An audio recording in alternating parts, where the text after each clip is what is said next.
العليم الحكيم. അല്ലാഹു സുബ്ഹാനഹു വതആല അവൻ്റെ മഹദ ഫദൽ കൊണ്ട് നമ്മളിൽ നിന്നും ചെറുതും വലുതുമായ എല്ലാ അമലുകളെയും പരിപൂർണമായി സ്വീകരിക്കുമാറാകട്ടെ. നമ്മളുടെ ചെറുതും വലുതുമായ എല്ലാ തെറ്റുകുറ്റങ്ങളെയും പാപകർമ്മങ്ങളെയും അല്ലാഹു തആല നമുക്ക് മാപ്പാക്കി തരുമാറാകട്ടെ. പരിശുദ്ധ റമളാനിൻ്റെ സ്വഅദാക്കളിൽ, മഖ്ബൂലിയങ്ങളിൽ, ഭാഗ്യശാലികളിൽ അല്ലാഹു നമ്മളെല്ലാവരെയും ഉൾപ്പെടുത്തി അനുഗ്രഹിക്കുമാറാകട്ടെ. റമളാൻ വന്നിട്ടും അതിനെ പരിഗണിക്കാൻ ഭാഗ്യം കിട്ടാതെ അള്ളാഹുവിൻ്റെ റഹ്മത്തിൽ നിന്നും ദൂരത്താക്കപ്പെടുന്ന ഭാഗ്യദോഷികളിൽ, ഷഖീ മഹ്റൂമുകളിൽ പെട്ടുപോകാതെ അള്ളാഹു നമ്മളെല്ലാവരെയും കാത്തുരക്ഷിക്കുമാറാകട്ടെ. റമളാനിൻ്റെ ആദ്യത്തെ 1-2 ഭാഗങ്ങൾ കഴിയുകയും അവസാന ഭാഗത്തിലേക്ക് നമ്മൾ കടക്കുകയും ചെയ്തു. അള്ളാഹുവിൻ്റെ റഹ്മത്തും മഗ്ഫിറത്തും ഒക്കെ കണക്കില്ലാതെ ഭൂമിയിൽ വർഷിച്ചുകൊണ്ടിരുന്ന 10-20 ദിവസക്കാലത്തെ അമലുകളിലൂടെ ഇനി നമ്മൾ ആഗ്രഹിക്കുന്നത് പൂർണ്ണമായ നരകമോചനമാണ്. എന്നേക്കുമായി അള്ളാഹുവിൻ്റെ അനുഗ്രഹത്തിൻ്റെ ഗേഹമായ സ്വർഗം ഉറപ്പിക്കലാണ്. നരകത്തിൽ നിന്നും പൂർണ്ണമായി മോചിതരാകുവാനും സ്വർഗത്തിൽ എന്നേക്കുമായി കടന്നുകൂടാനുമുള്ള ഭാഗ്യത്തെയാണ് ഇനി നമ്മൾ ആശിക്കുന്നത്. അതിനനുസൃതമായിട്ടുള്ള അമലുകളാണ് അള്ളാഹുവിൻ്റെ റസൂൽ സല്ലല്ലാഹു അലൈഹി വസല്ലം അവസാനത്തെ 10 ദിവസങ്ങളിൽ നമുക്ക് പരിചയപ്പെടുത്തി തന്നത്. ഏറ്റവും പ്രധാനമായി റസൂലുള്ളാഹി സ്വല്ലല്ലാഹു അലൈഹി വസല്ലമ തങ്ങൾ അവസാനത്തെ 10 ദിവസം പള്ളിയിൽ തന്നെ ഇഅ്തികാഫ് അനുഷ്ഠിച്ചിരുന്നു. അഥവാ പള്ളിയിൽ തന്നെ നമ്മുടെ സമയങ്ങൾ ഇഅ്തികാഫിൻ്റെ നിയ്യത്തോടു കൂടി കഴിച്ചു കൂട്ടുക. റസൂലുള്ളാഹി സ്വല്ലല്ലാഹു അലൈഹി വസല്ലമ തങ്ങളുടെ ജീവിതത്തിൽ വലിയ പ്രാധാന്യത്തോടു കൂടി നിർവഹിച്ച ഒരു അമലാണ്. അതുകൊണ്ട് തന്നെ ഇഅ്തികാഫ് എന്ന് പറയുന്നത് വളരെ ശക്തിമത്തായ മുഅക്കദത്തായ സുന്നത്താണ്. പള്ളിയിൽ തന്നെ അള്ളാഹുവിൻ്റെ ഭവനത്തിൽ അവൻ്റെ ദിക്ർ, ശുക്ർ, ഇബാദത്ത്, ദുആക്കളിലായി നമുക്ക് അനുവദനീയമായ മറ്റു കാര്യങ്ങളിൽ നിന്ന് പോലും അകന്നു നിന്നുകൊണ്ട് കഴിഞ്ഞുകൂടുക. രാവും പകലും ഒരുപക്ഷെ മനുഷ്യരെന്ന നിലയിൽ രാവും പകലും പൂർണ്ണമായി നമുക്ക് ഉണർന്നിരുന്ന് ഇബാദത്തെടുക്കാൻ കഴിയുന്നില്ലെങ്കിലും ഇഅ്തികാഫിൻ്റെ നിയ്യത്തോടു കൂടി പള്ളിയിൽ കഴിയുമ്പം എല്ലാ അവസ്ഥയിലും നമ്മൾ അള്ളാഹുവിൻ്റെ ഇബാദത്തിലായി പരിഗണിക്കപ്പെടുന്നതാണ്. അതുകൊണ്ട് ഈ അവസാനത്തെ 10 ദിവസം പരിപൂർണമായും പള്ളിയിൽ തന്നെ ഇഅ്തികാഫ് അനുഷ്ഠിക്കാൻ വേണ്ടി നമ്മൾ ശ്രമിക്കണം. അഥവാ ആർക്കെങ്കിലും അങ്ങനെ സാധിക്കുന്നില്ലെങ്കിൽ കഴിയുന്നിടത്തോളം സമയം രാത്രിയായാലും പകലായാലും പള്ളിയിൽ വന്ന് ഇഅ്തികാഫിൻ്റെ നിയ്യത്തോടു കൂടി കഴിഞ്ഞുകൂടാനുള്ള ശ്രമം നമ്മൾ നടത്തണം. അള്ളാഹു അമൽ ചെയ്യാൻ നമുക്ക് തൗഫീഖ് തരുമാറാകട്ടെ. ഈ അവസാനത്തെ 10 ദിവസത്തിൽ 2 പ്രധാനപ്പെട്ട വിഷയങ്ങളിലേക്കാണ് ഹദീസുകൾ സൂചന നൽകിയിട്ടുള്ളത്. ഒന്ന്, ലൈലത്തുൽ ഖദ്ർ എന്ന് പറയുന്ന മഹാഭാഗ്യം. ലൈലത്തുൽ ഖദ്ർ അത് ഈ 10 ദിവസങ്ങളിൽ എവിടെയോ ആണ്. ഇതിലെ ഒറ്റ രാവുകളിലാണ്. റസൂലുള്ളാഹി സ്വല്ലല്ലാഹു അലൈഹി വസല്ലമ തങ്ങളുടെ ഹദീസുകളിൽ ലൈലത്തുൽ ഖദ്റിനെ കുറിച്ചിട്ട് ഒരുപാട് മഹാത്മ്യങ്ങൾ പറഞ്ഞു തന്നിട്ടുണ്ട്. പരിശുദ്ധ ഖുർആനിൽ അല്ലാഹു തആല ഒരു സൂറത്ത് തന്നെ അവതരിപ്പിച്ചു. ഒരു സൂറത്തിൻ്റെ പേര് സൂറത്തുൽ ഖദ്ർ എന്നാണ്. ഇന്നാ അൻസൽനാഹു ഫീ ലൈലത്തുൽ ഖദ്ർ വമാ അദ്റാക മാ ലൈലത്തുൽ ഖദ്ർ ലൈലത്തുൽ ഖദ്രി ഖൈറും മിൻ അൽഫി ശഹർ തനസ്സലുൽ മലായികതു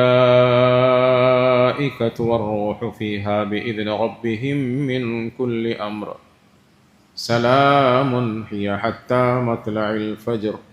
ഒരു സൂറത്ത് തന്നെ അള്ളാഹു അതിനെക്കുറിച്ച് അവതരിപ്പിച്ചിട്ടുണ്ട്. ഈ പരിശുദ്ധ ഖുർആൻ മൊത്തത്തിൽ അള്ളാഹു സുബ്ഹാനഹു വതആല അവതരിപ്പിച്ച ഒരു പ്രത്യേകമായ രാത്രിയാണ് ഖദ്റിൻ്റെ രാത്രി.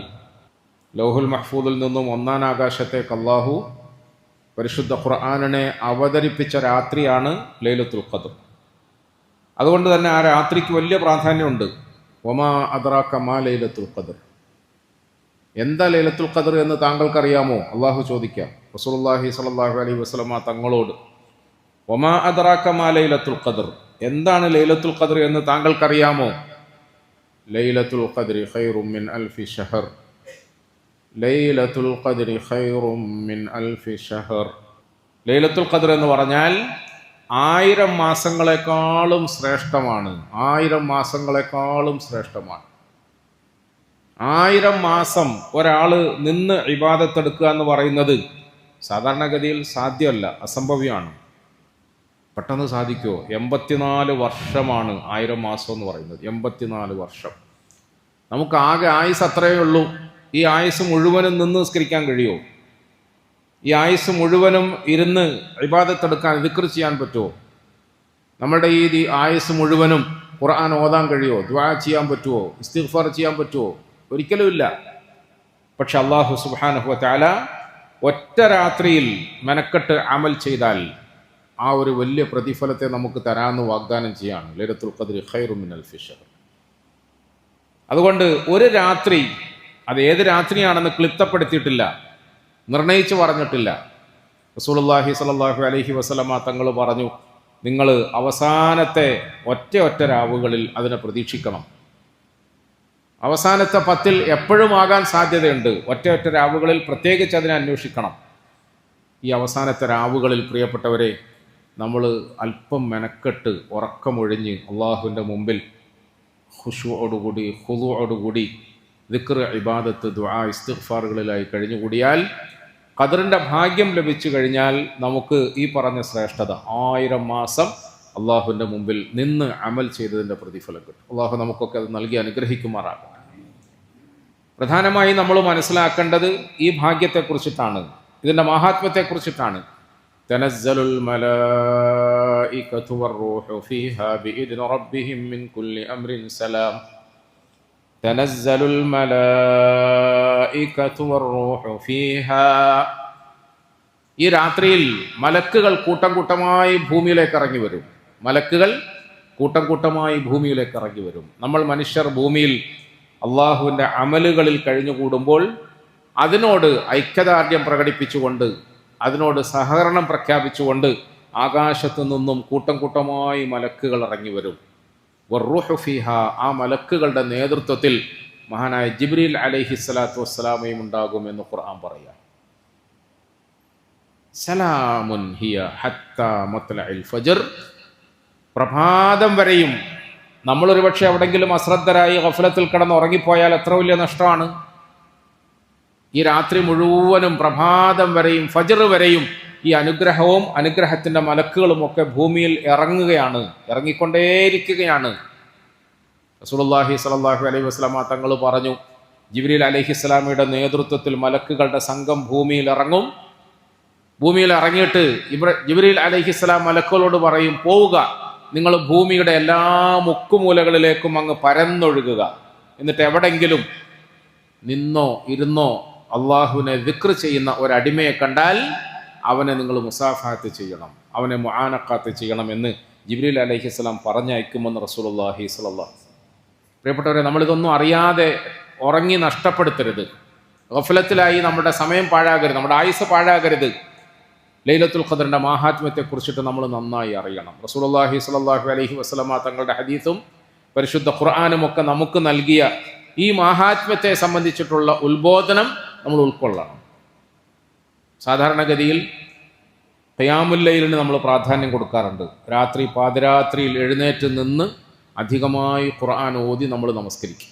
വളരെ പ്രധാനപ്പെട്ട അമലാണ്. റസൂലുള്ളാഹി സ്വല്ലല്ലാഹു അലൈഹി വസല്ലമ തങ്ങളെക്കുറിച്ച് ഇന്ന് രാവിലെ നമ്മൾ ഹദീസ് വായിച്ചപ്പോൾ എല്ലാ പാപങ്ങളും പൊറുക്കപ്പെട്ടവരും എല്ലാ അനുഗ്രഹങ്ങളും വാഗ്ദാനം ചെയ്യപ്പെട്ടവരുമായ അഷ്റഫുൽ ഖൽക്കായ റസൂൽ സ്വല്ലല്ലാഹു അലൈഹി വസല്ലമ തങ്ങൾ കാലിൽ നീര് കെട്ടുന്നത് വരെ രാത്രിയിൽ നിന്ന് നമസ്കരിക്കുമായിരുന്നു എന്ന് പറയുമ്പോൾ പിന്നെ നമ്മളെപ്പോലെയുള്ളവരുടെ കാര്യം എന്ത് പറയാനാണ് എന്ന് രാവിലെ നമ്മൾ വായിച്ചില്ലേ? ഹദീസിൻ്റെ വിശദീകരണത്തിൽ നമ്മൾ കേട്ടില്ലേ?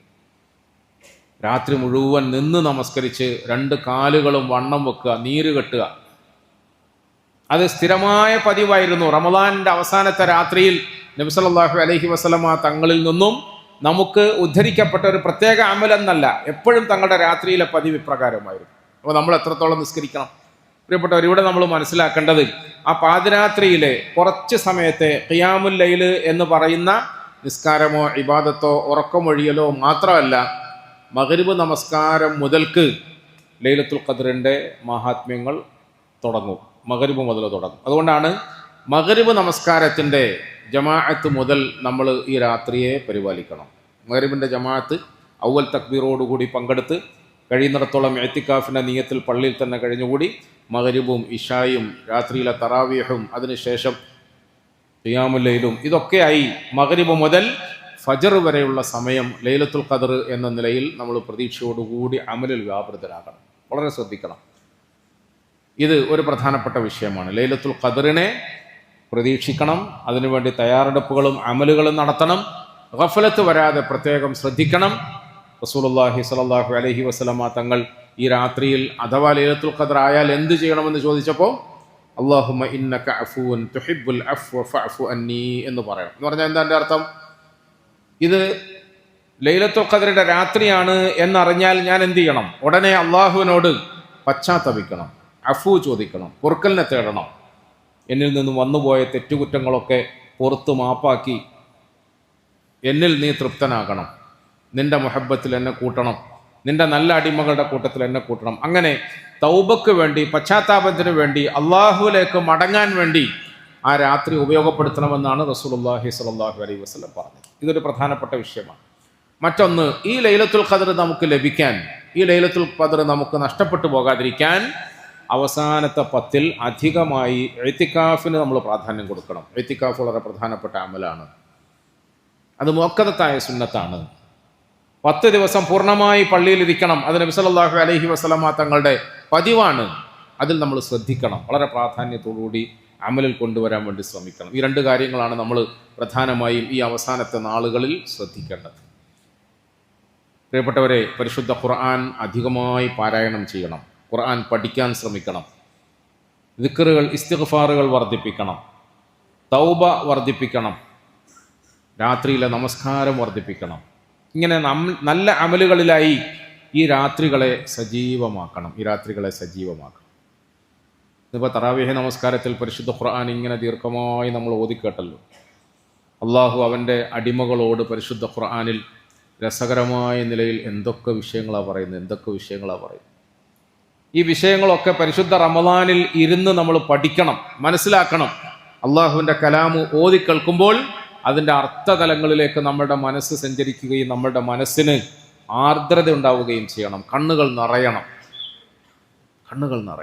ഇന്ന് സൂറത്ത് സബ എന്ന് പറയുന്ന ഒരു അധ്യായം ഓതി. സൂറത്ത് സബ എന്ന് പറഞ്ഞാൽ ഒരു ജനതയെക്കുറിച്ചിട്ടാണ്, ഒരു പ്രദേശവാസികളെ കുറിച്ചിട്ടാണ്, ഒരു നാട്ടുകാരെ കുറിച്ചിട്ടാണ്. സബ എന്ന് പറഞ്ഞാൽ ഒരു നാടിൻ്റെ പേരാണ്.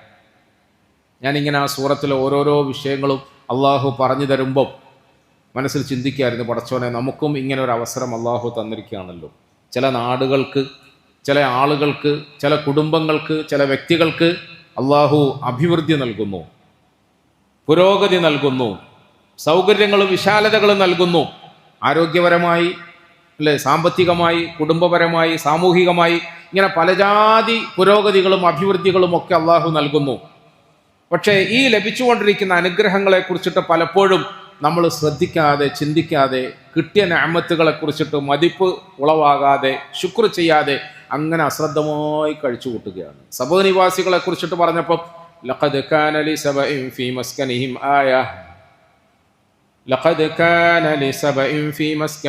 ആയ ജന്നതാനി അൻ യമീനിൻ വശിമാൽ കുലൂ മിർ റിസ്ഖി റബ്ബിക്കും വഷ്കുറൂ ലഹു ബൽദത്തുൻ തയ്യിബത്തുൻ വറബ്ബുൻ ഗഫൂർ. അല്ലാഹു പറയാ, സബ നിവാസികളെ സംബന്ധിച്ചിട്ട് നിങ്ങളൊന്ന് പഠിക്കൂ, മനസ്സിലാക്കൂ. അവരിൽ വ്യക്തമായ ദൃഷ്ടാന്തമുണ്ട് നിങ്ങൾക്കെന്ന്. അവരിൽ വ്യക്തമായ. അപ്പം ഞാൻ ഇതിങ്ങനെ കേട്ടപ്പോൾ ശരിയാണല്ലോ. സബ നിവാസികളുടെ സംഭവം അല്ലാഹു പറയുന്നു. അവർക്ക് കിട്ടിയ നിഅമത്തുകളെ കുറിച്ചിട്ട് മതിപ്പൊന്നുമില്ലാതെ അഹങ്കാരികളായപ്പോൾ കുറച്ചു കാലത്തെ സുഖാഡംബരങ്ങൾക്ക് ശേഷം പെട്ടെന്ന് പടച്ചവന്റെ ഭാഗത്തു നിന്നും വലിയ പരീക്ഷണം വന്നു. ഒരിക്കലും പ്രതീക്ഷിക്കാത്ത നിലയിലുള്ള പിടിക്കൽ വന്നു. അതോടെ അവര് ഈ ഭൂമിയിൽ ഒന്നുമല്ലാത്തവരായി മാറി. അപ്പം നമ്മൾ അത് കേട്ടിട്ട് ആവേശം പൂണ്ട് പ്രസംഗിക്കാൻ വേണ്ടി കയറിയിരിക്കുമ്പോൾ സബ നിവാസികളിലേക്ക് നോക്കണേ, അവര് നിങ്ങൾക്കൊരു ദൃഷ്ടാന്തമാണേ എന്നാ പറയുക. അപ്പം ഞാൻ പെട്ടെന്ന് ചിന്തിച്ചു, അങ്ങകലെ സബഇനെ കുറിച്ചിട്ടൊന്നും പറയണമെന്നില്ല. കഴിഞ്ഞ റമദാനിലൊക്കെ നമ്മൾ ഖുനൂത്ത് ഓതിയപ്പോൾ അല്ലാഹുവേ ഫലസ്തീനികൾക്ക് നീ സഹായം നൽകണേ. ഫലസ്തീനികളാരാ? ആരോരും തിരിഞ്ഞു നോക്കാനില്ലാതെ 4 ഭാഗത്തു നിന്നും ഉപരോധത്തിൽ ഏർപ്പെടുത്തപ്പെട്ട സാധുക്കളുടെ സംഘം. അവർക്ക് ആരുടെ സഹായമില്ല, അവർക്ക് സാമ്പത്തികമായ അഭിവൃദ്ധിയില്ല. ആ പാവങ്ങൾ അങ്ങേയറ്റം പീഡനങ്ങളിലും കെടുതികളിലും വേദനകളിലും ഒക്കെയാണ്. നമ്മളെല്ലാവരും അവർക്ക് വേണ്ടി കരഞ്ഞ് ദുആ ചെയ്തു. ഞാനിങ്ങനെ ചിന്തിച്ചു, സബ ഗോത്രക്കാരെ കുറിച്ചിട്ട് പടച്ചവൻ പറയുമ്പോൾ അങ്ങോട്ട് നോക്കണേ എന്ന് പറയുന്നതിന് പകരം ഇന്നത്തെ ചരിത്രത്തിന്റെ അടിസ്ഥാനത്തിൽ നമ്മൾ നോക്കിയാൽ ഇപ്പം നമ്മൾ ദ്വാരക്കുന്നത് പടച്ചവനെ ഞങ്ങളുടെ സമ്പന്നന്മാരായ വമ്പന്മാരായ അഭിവൃദ്ധിയിൽ കഴിയുന്ന ദീനാറ് ദിർഹമുകളും ഒക്കെ സ്വന്തമാണെന്ന് വിചാരിക്കുന്ന ഞങ്ങളുടെ അറബ് രാഷ്ട്രങ്ങളെ നീ സഹായിക്കണേ പടച്ചോനെ എന്നാണ് ഇപ്പം നമ്മൾ ദ്വാരക്കുന്നു അല്ലേ? ആർക്കൊണ്ട് നമ്മൾ ദ്വാരക്കുന്നു? അറബ് രാഷ്ട്രങ്ങളിൽ അമ്ന് നൽകണേ, സമാധാനം നൽകണേ, യുദ്ധഭീതി മാറ്റിത്തരണേ. അപ്പം ലഖദ് കാന ലിസബഇൻ ഫീ മസ്കനിഹിം ആയ എന്ന് പറഞ്ഞാൽ അങ്ങകലെയുള്ള പഴയ ചരിത്രത്തിലെ സബഅ ഗോത്രക്കാരെ മാത്രം നിങ്ങൾ ദൃഷ്ടാന്തമായി എടുക്കണ്ട. ഇപ്പോഴത്തെ അനുഭവം വെച്ച് നോക്കുമ്പോൾ ഇത് കാണുന്നില്ലേ? ഇതൊക്കെ ഇങ്ങനൊക്കെ തന്നെയാണ്. ഒരു സുപ്രഭാതത്തിൽ അല്ലെങ്കിൽ ഒരു പാതിരാത്രി ഉറങ്ങി എഴുന്നേൽക്കുമ്പോൾ അങ്ങും ഇങ്ങുമൊക്കെ തീ ചൂളകൾ പൊന്തി വരികയോ പുകച്ചുരുളുകൾ പൊന്തി വരികയോ എന്തെങ്കിലുമൊക്കെ ടപ്പാന്ന് സൗണ്ട് പൊട്ടുകയോ ചെയ്താൽ ഒക്കെ മാറി മറിയും എന്ന് അള്ളാഹു നമുക്ക് ഓതിത്തരും പോലെയാണ്. അപ്പം ഞാൻ ചിന്തിച്ചു, ശരിയാ, നമ്മൾ ദുബൈനെ കുറിച്ച് പറയുന്നു, ബഹ്റൈനെ കുറിച്ച് പറയുന്നു, ഇപ്പം കുവൈത്തിനെ കുറിച്ച് പറയുന്നു, സൗദിനെ കുറിച്ച് പറയും. ഞാൻ ചിന്തിച്ചു, പടച്ചവനെ അങ്ങോട്ടൊക്കെ എന്തിനാ പോകുന്നത്? ഞാൻ എന്നെക്കുറിച്ച് എന്താ പറയാത്തത്? ഞാൻ എന്നെക്കുറിച്ച് എന്താ ചിന്തിക്കാത്തത്? നമ്മൾ ഓരോരുത്തരും നമ്മളെക്കുറിച്ച് എന്താ ചിന്തിക്കാത്തത്? ഇത് സബഅ ഗോത്രക്കാരെ കുറിച്ചുള്ളതല്ല, ഇത് ഇന്നത്തെ അറേബ്യൻ രാഷ്ട്രങ്ങളെ കുറിച്ചുള്ളതല്ല, ഇത് എന്നെക്കുറിച്ചുള്ളതാണ്. ഇതെന്നെക്കുറിച്ച്. എനിക്ക് അള്ളാഹു സമ്പത്ത് തന്നു, എനിക്ക് അള്ളാഹു ആരോഗ്യം തന്നു, എനിക്ക് അള്ളാഹു ആഫിയത്ത് തന്നു. ഈ ആരോഗ്യവും ആഫിയത്തും ഉള്ളത് മനസ്സിലായില്ലേ? ഒരുപാടില്ലെങ്കിലും ഉള്ളത് ഇത് അള്ളാഹു തന്ന നിഅമത്താണ് എന്ന് മനസ്സിലാക്കിയിട്ട് അതിന് ശുക്ർ ചെയ്യാൻ എന്തുകൊണ്ട് എനിക്ക് സാധിക്കുന്നില്ല? എൻ്റെ ആരോഗ്യത്തെ സംബന്ധിച്ചിട്ട് ഞാൻ എന്താ അള്ളാഹുവിന് ശുക്ർ ചെയ്യാത്തത്? എൻ്റെ ആഫിയത്തിനെ കുറിച്ചിട്ട്, എനിക്ക് കിട്ടിയ സാമ്പത്തികമായ മാനസികമായ സമാധാനത്തെയും വിശാലതയെയും കുറിച്ചിട്ട് ഞാൻ എന്താ ശുക്ർ ചെയ്യാത്തത്? ഓരോരുത്തരും ചിന്തിച്ചു നോക്കണം. നമ്മൾ ശുക്ർ ചെയ്യാതെ, അള്ളാഹുവിൻ്റെ നിഅമത്തിനെ തിരിച്ചറിയാതെ, നമുക്ക് കിട്ടിയതിനെ പടച്ചവന്റെ പൊരുത്തത്തിന് വേണ്ടി ഉപയോഗിക്കാൻ കൂട്ടാക്കാതെ ഇങ്ങനെ ജീവിച്ചിട്ട് അള്ളാഹു നമ്മളെയൊക്കെ കാത്തുരക്ഷിക്കുമാറാകട്ടെ. ഈ നിഅമത്തുകളൊക്കെ അങ്ങ് എടുത്തു കളഞ്ഞാൽ എന്ത് ചെയ്യും പ്രിയപ്പെട്ടവരെ? നമ്മൾ എന്ത് ചെയ്യും? ഇപ്പോൾ തറാവീനെല്ലാം റെഡി ആയിട്ട് വരുമ്പോൾ എൻ്റെ കണ്ണ് നിറഞ്ഞുപോയി. ഞാൻ എൻ്റെ മോളോട് പറഞ്ഞു, മോളെ, എൻ്റെ ജീവിതത്തിൽ ആദ്യമായി കസേരയിലിരുന്ന് നിസ്കരിക്കുന്ന നോമ്പാണ്. സങ്കടം തോന്നുന്നു, ദുഃഖം വരുന്നു. നൃത്തത്തിൽ നിന്നും ഇരുത്തത്തിലേക്ക്, ഇനി ഇരുത്തത്തിൽ നിന്നും കടത്തത്തിലേക്ക്, ആ കടത്തത്തിൽ നിന്നും എങ്ങോട്ടേക്ക്? ഇതല്ലേ മനുഷ്യൻ്റെ അവസ്ഥ? നമ്മളിങ്ങനെ സബഅ ഗോത്രക്കാരെ കുറിച്ച് പ്രസംഗിച്ച് ആവേശം കൊള്ളാം, അറേബ്യൻ നാടുകളെ കുറിച്ചിട്ട് അവനവനെ കുറിച്ചിട്ട് എന്താ ചിന്തിക്കാത്തത്? അള്ളാഹു നമുക്കൊക്കെ ആഫിയത്ത് തരുമാറാകട്ടെ. അള്ളാഹു നമുക്കൊക്കെ സിഹത്തും സലാമത്തും തരുമാറാകട്ടെ. നമുക്ക് കിട്ടിയ എത്ര ചെറിയ നിഅമത്താണെങ്കിലും അതിനെ വിലമതിക്കുകയും ഇന്നല്ലെങ്കിൽ നാളെ ഇത് നഷ്ടപ്പെട്ടു പോയാൽ നമ്മൾ എന്ത് ചെയ്യുമെന്ന ഫിക്രോടുകൂടി ഉള്ളത് ഉപയോഗപ്പെടുത്തുകയും ചെയ്യണം. അതാണ് തിരിച്ചറിവ്. ആ തിരിച്ചറിവ് കിട്ടാനാണ് നമ്മൾ നോമ്പെടുക്കുന്നത്. ആ തിരിച്ചറിവ് കിട്ടാനാണ് നമ്മൾ ഈ സംഗതികളൊക്കെ പറയുന്നതും കേൾക്കുന്നതും അമൽ ചെയ്യുന്നതുമൊക്കെ.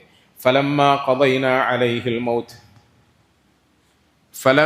قضينا عليه الموت ما دلهم على موته إلا دابة الأرض تأكل من سأته فلما خر تبينت الجن أن لو كانوا يعلمون الغيب ما لبثوا في العذاب المهين. നമ്മൾ കേട്ട ഇന്നത്തെ ഒരായത്താണ്. ഇതൊരായത്തല്ല, ഇതൊരു വലിയ സംഭവമാണ്, ഇതൊരു വലിയ ദൃഷ്ടാന്തമാണ്. ഇത് എൻ്റെയും നിങ്ങളുടെയും കൽബിൽ തറയ്ക്കാനായി അള്ളാഹു നമുക്ക് പറഞ്ഞു തരുന്ന ഗുണദോഷത്തിൻ്റെ പാഠമാണ്. ഫലമ്മ ഖളൈന അലൈഹിൽ മൗത്ത്, നിങ്ങൾ ചരിത്ര പുസ്തകം എടുത്ത് വായിച്ചാൽ നിങ്ങൾക്ക് കാണാൻ കഴിയുന്ന ഏറ്റവും വലിയ രാജാവ്, ഏറ്റവും വലിയ സുഖലോലുപൻ, അത് സുലൈമാനായിരുന്നു അലൈഹി സ്വലാത്തു വസ്സലാം. സുലൈമാൻ നബിയെക്കാളും വലിയ അധികാര പദവികൾ കിട്ടിയ ആള് വേറെ ഭൂമിയിലില്ല. പക്ഷെ അള്ളാഹ് പറയാ, ഫലമ്മാ ഖളൈനാ അലൈഹിൽ മൗത്ത്, ഫലമ്മാ ഖളൈനാ അലൈഹിൽ മൗത്ത്, അങ്ങനത്തെ സുലൈമാന്റെ മേലെ നമ്മൾ മരണം നിശ്ചയിച്ചപ്പോൾ, മരിപ്പിക്കണമെന്ന് ഞാനങ്ങ് തീരുമാനിച്ചപ്പോൾ. സുലൈമാൻ ആരാ? അലൈഹിസ്സലാം. ആരാ സുലൈമാൻ അലൈഹിസ്സലാം? ഏതോ ഒരു പ്രദേശത്തോടു കൂടി നടന്നു പോകുന്ന ഒരു കൊച്ചുറുമ്പ് തൻ്റെ കൂട്ടാളികൾക്ക് നൽകുന്ന ഉപദേശം അങ്ങകലെ ഇരിക്കുന്ന വാഹനത്തിൽ പറന്നുപോയിക്കൊണ്ടിരിക്കുന്ന സുലൈമാൻ അലൈഹിസ്സലാം കേൾക്കുകയാണ്. മനസ്സിലാവുന്നുണ്ടോ? ഞാൻ പറയുന്നത് മനസ്സിലാവുന്നുണ്ടോ? അങ്ങകലെ അന്തരീക്ഷത്തിൽ പറന്നുകൊണ്ടിരിക്കുന്ന രാജാവ് ഇവിടെ ഭൂമിയിൽ എവിടെയോ ഇങ്ങനെ നടന്നു പോകുന്ന ഒരു ഉറുമ്പ് തൻ്റെ കൂട്ടാളികളോട് പറയുന്ന വർത്താനം കേൾക്കുകയാണ്, സംസാരം കേൾക്കുകയാണ്. അത്രയും ഭയങ്കര കഴിവാണ്. ഇന്നത്തെ കാലത്തെ ടെക്നോളജി അല്ല, നൂറ്റാണ്ടുകൾക്ക് മുമ്പുള്ള ടെക്നോളജി. ഇത്രയും ഭയങ്കര കഴിവാണ്. ഇങ്ങനെ ഭൂമിയിൽ എവിടെയോ എഴഞ്ഞു പോകുന്ന ഒരു ഉറുമ്പിന്റെ ശബ്ദം കൃത്യമായി കേൾക്കാനും അത് മനസ്സിലാക്കാനും, എന്നിട്ട് പെട്ടെന്ന് അവിടെ ലാൻഡ് ചെയ്തിട്ട് ആ ഉറുമ്പിനെ കയ്യിലെടുത്ത് വെച്ചിട്ട് ആ ഉറുമ്പിനോട് ഇങ്ങനെ സംസാരിക്കാനും ഒക്കെ കഴിവുണ്ടായിരുന്ന ഇത്രയും വലിയൊരു ഭരണാധികാരി ഭൂമിയിൽ വേറെ ഇല്ല. പക്ഷെ പടച്ചവൻ പറയാണ്, ഫലമ്മ ഖളൈന അലൈഹിൽ മൗത്ത്, ആ സുലൈമാനെ നമ്മൾ മരിപ്പിക്കണമെന്ന് തീരുമാനിച്ചപ്പോൾ ഈ ഉറുമ്പിൻ്റെ ചലനം പോലും അറിഞ്ഞിരുന്ന സുലൈമാൻ തൻ്റെ ശരീരത്തിൽ നിന്നും റൂഹ് പിരിയുന്നു എന്ന വിഷയം അറിഞ്ഞില്ല. മാ ദല്ലഹും അലാ മൗതി ഇല്ലാ ദാബത്തുൽ അർദി തഅകുലു മിൻ സഅത. ഒരു വടിയിൽ ഇങ്ങനെ തൂങ്ങി നിന്നുകൊണ്ട് വലിയ മുതലാളിയായി രാജാവായി ആളുകളെ കൊണ്ട് പണിയെടുപ്പിക്കുകയാണ്. പണി നോക്കിക്കൊണ്ടിങ്ങനെ നിൽക്കുകയാണ് മുതലാളി വടിയും മുക്കി കുത്തി. ഒന്നും അറിഞ്ഞില്ല. എത്രയോ നാളുകൾക്ക് ശേഷം ആ കുത്തി നിന്ന വടി ചെതലരിച്ചു. വടി താഴെ വീണപ്പോൾ മയ്യത്ത് താഴെ വീണു. ഇത്രയും ദിവസമായി എൻ്റെ മുതലാളി മരിച്ചു എന്നത് ഞാൻ അറിഞ്ഞില്ലല്ലോ എന്ന് പറയാം. ഫലമ്മ ഖറ, ഇത് ഞാൻ പറയുന്നല്ല, ഖുർആൻ പറയാ. ഇന്ന് തറാവീഹിൽ നമ്മൾ കേട്ടതാണ്. ഫലമ്മ ഖറ തബയ്യനത്തിൽ ജിൻ അല്ലൗ കാനൂ യഅലമൂനൽ ഗൈബ മാ ലബിസൂ ഫിൽ അദാബിൽ മുഹീൻ. നമ്മളെ മുതലാളി പണ്ടേ മരിച്ചു എന്ന് നേരത്തെ നമുക്ക് വിവരം കിട്ടിയിരുന്നെങ്കിൽ ഇത്ര മെനക്കെട്ടി നമ്മൾ പണിയെടുക്കേണ്ടില്ലായിനല്ലോ എന്ന് അവർ പറഞ്ഞു. ഖുർആൻ പറയാ. പ്രിയപ്പെട്ടവരെ, ഇന്ന് എനിക്കും നിങ്ങൾക്കും കിട്ടിയിരിക്കുന്ന ഈ സമയം, ഈ അവസരം, ഈ ചാൻസ്, ഇത് വിലമതിക്കാനാകാത്തതാണ്. അതുകൊണ്ട് ഉറക്കവും ക്ഷീണവും ഗഫ്ലത്തും ഒക്കെ മാറ്റിവെച്ച് പരമാവധി അമലുകൾ ചെയ്യണം. ഇസ്തിഗ്ഫാർ വർദ്ധിപ്പിക്കണം, തൗബ വർദ്ധിപ്പിക്കണം, ഖുർആനോത്ത് വർദ്ധിപ്പിക്കണം. രാത്രിയിലെ നമസ്കാരത്തിൽ കൂടുതൽ ശുഷ്കാന്തി ഉണ്ടാകണം, താല്പര്യമുണ്ടാകണം. അധികവും എന്തെങ്കിലുമൊക്കെ അമലുകളിൽ തന്നെ നമ്മുടെ സമയം ചെലവഴിക്കണം. ആവശ്യമില്ലാത്ത ഒരു കാര്യത്തിലും നമ്മുടെ സമയം പാഴാകാതെ നമ്മൾ പ്രത്യേകം ശ്രദ്ധിക്കണം. വീട്ടിലുള്ളവരോടും ഇങ്ങനത്തെ കാര്യങ്ങളൊക്കെ നമ്മൾ ഉണർത്തണം, ഓർമ്മപ്പെടുത്തണം, അവരെയും അമൽ ചെയ്യിപ്പിക്കണം. അല്ലാഹു സുബ്ഹാനഹു വ തആല നമുക്കൊക്കെ കൂടുതൽ അമൽ ചെയ്യാനുള്ള സൗഭാഗ്യം നൽകി അനുഗ്രഹിക്കുമാറാകട്ടെ.